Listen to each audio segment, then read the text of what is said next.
Nirav Modi, the $2 billion escape. How India's most famous jeweler stole $2 billion from a government bank and flew away.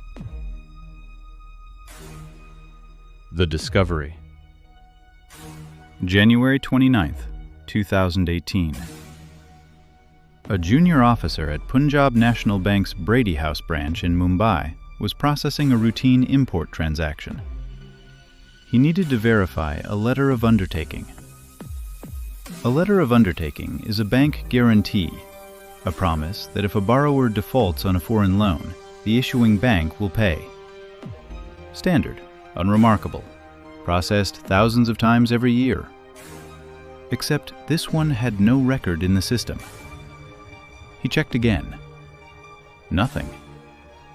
He pulled the previous transactions. He found another, then dozens more, stretching back 6 years, all issued without any record in Punjab National Bank's core banking system. $2 billion. That was what was missing. Not 2 billion rupees, $2 billion. From one branch, over 6 years, through a system so simple that 30 bank employees had been operating it, manually, with nothing more than a SWIFT terminal and the assumption that no one would ever check.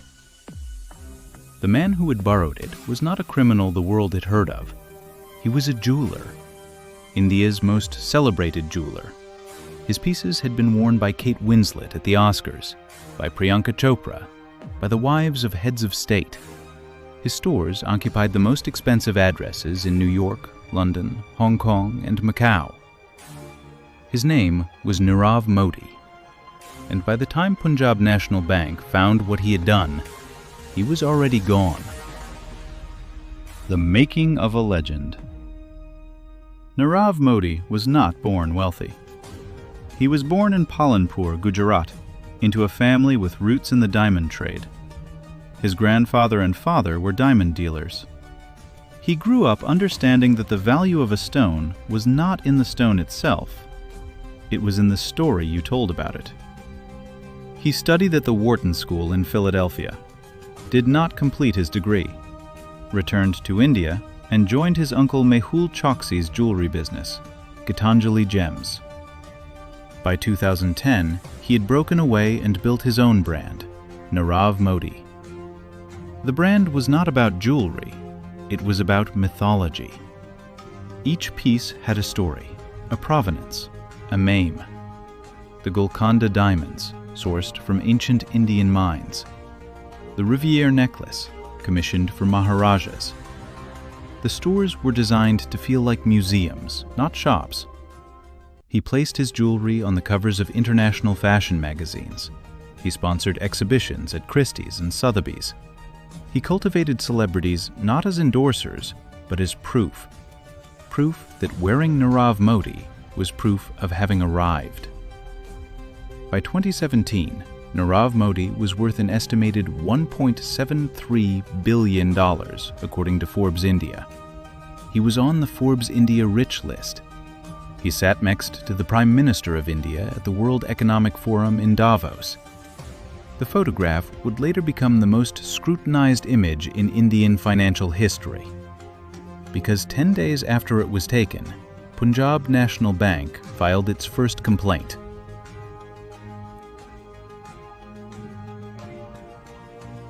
The machine of letters of undertaking. To understand the fraud, you need to understand one instrument: a letter of undertaking. When an Indian importer needs foreign currency credit to pay overseas suppliers before receiving payment from Indian customers, they can ask their bank to issue a letter of undertaking to a foreign bank. The foreign bank provides the credit. If the importer defaults, the Indian bank repays. It is a common trade finance instrument, regulated, audited, supposed to be entered into the bank's core banking system immediately. At Punjab National Bank's Brady House branch, it was not.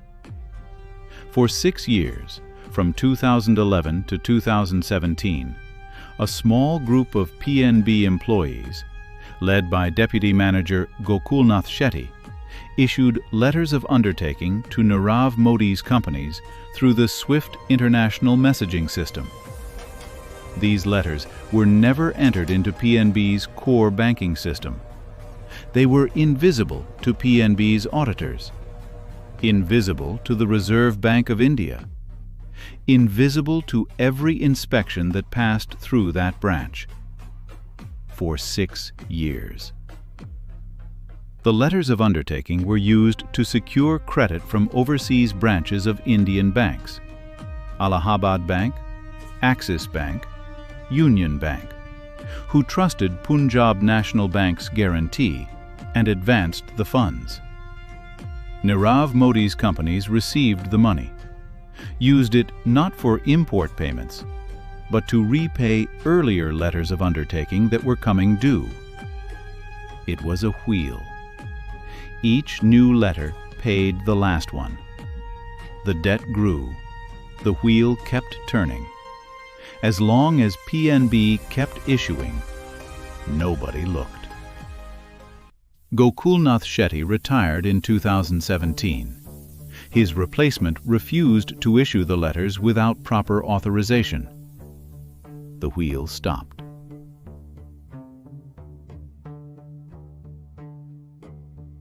The escape. January 1st, 2018. 29 days before Punjab National Bank would file its first complaint, Nirav Modi left India. He traveled with his family, passport valid, no lookout notice, no Interpol alert, no reason for any border official to stop him. He went to the United States, then to Europe, then he settled in London. His uncle, Mehul Choksi, who ran Gitanjali Gems and had participated in a parallel strand of the same fraud, moved to Antigua and Barbuda. He had quietly obtained citizenship there in 2017. When the CBI issued an arrest warrant and Interpol issued a red notice, Choksi was already a citizen of another country. India's extradition treaty with Antigua did not cover the specific charges. He remains in Antigua. The question India asked, the question that still does not have a satisfying answer, is this: how did two men at the center of the largest bank fraud in Indian history both leave the country in the weeks before the fraud was discovered? The CBI investigated. The Enforcement Directorate investigated. No definitive answer has been given. The hunt. In March 2019, a photographer spotted Nirav Modi on a street in London. The images went viral across India within hours. He was walking freely, well-dressed, carrying a coffee. The outrage was immediate. The man who had stolen from a government bank, a bank whose deposits belonged to ordinary Indian citizens, was living in Knightsbridge. Within days, the Metropolitan Police arrested him. He appeared before Westminster Magistrates Court. He contested extradition. For 4 years. His legal team argued that extradition would violate his human rights, that he suffered from depression, that India's prison conditions did not meet European standards, that he would not receive a fair trial. The Indian government spent 4 years building its extradition case, providing evidence, responding to every legal challenge, attending every hearing. In April 2023, the UK High Court dismissed Nirav Modi's final appeal. Extradition was approved. As of early 2026, he remains in British custody while final legal proceedings continue. The cost. The total fraud, combining Nirav Modi and Mehul Choksi's parallel operation, was approximately 13,500 crore rupees, roughly $2 billion. Punjab National Bank, a government bank whose deposits are ultimately backed by Indian taxpayers, absorbed the loss. On the day the fraud was disclosed in February 2018, PNB's share price fell 10% in a single session. The bank's market value dropped by thousands of crores in hours. The officers who signed the letters of undertaking, the junior and mid-level employees who processed the transactions, were arrested. Gokulnath Shetty, the deputy manager who had been the primary issuer, was arrested and has faced trial. He has spent time in judicial custody. The man who instructed him, the man whose companies received the money, is in a London prison cell. The Enforcement Directorate seized assets worth thousands of crores: jewelry, properties, bank accounts, art. Nirav Modi's Antwerp diamond workshop, his New York penthouse, his Mumbai apartment. None of it was enough to cover the full amount. The gap between what was stolen and what was recovered is still measured in billions. The system that made it possible. For 6 years, Punjab National Bank's internal auditors visited the Brady House branch. They filed satisfactory reports. For 6 years, the Reserve Bank of India conducted inspections of Punjab National Bank. They filed satisfactory reports. For 6 years, PNB's board reviewed its risk exposure and financial health. They filed satisfactory reports. The fraud was not sophisticated. It did not use complex financial instruments. It did not require advanced technology. It did not require access to senior management. It required one SWIFT terminal, one complicit deputy manager, and the assumption by every auditor, every inspector, every board member that someone else had already checked. Nobody had checked. For 6 years. The question that remains.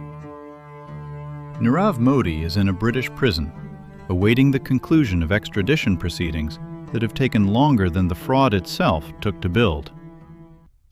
Mehul Choksi is in Antigua.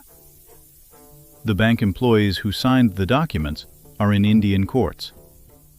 The auditors who missed it for 6 years have not been charged. The inspectors who filed satisfactory reports have not been charged. $2 billion were taken from a government bank that belongs to the people of India, the people who enabled the mechanism, who created the invisible system, who signed without checking, who inspected without seeing, are largely free. The lesson of Nirav Modi is not that one man stole from a bank. The lesson is that a bank can lose $2 billion through a SWIFT terminal in a single branch for 6 consecutive years, while every system designed to prevent exactly that failure files a satisfactory report. The diamonds are gone. The money is largely unrecovered. And the system that made it possible is still the system.